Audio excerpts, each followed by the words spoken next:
Okay, hello guys, welcome back to my channel. In this video I will show you the tutorial how to change Samsung phone language from Chinese to English. Okay, so let's get started. Follow the step and don't skip anything. And in the first way, you can go to the top and scroll down like this to open the setting.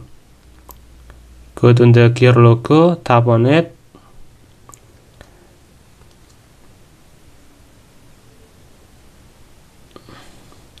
And on the setting menu like this, you can scroll and you can tap on it.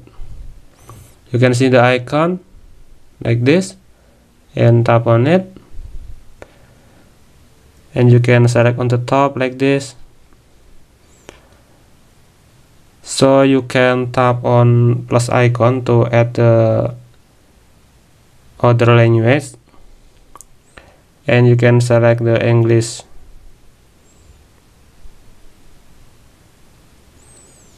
And tap on it.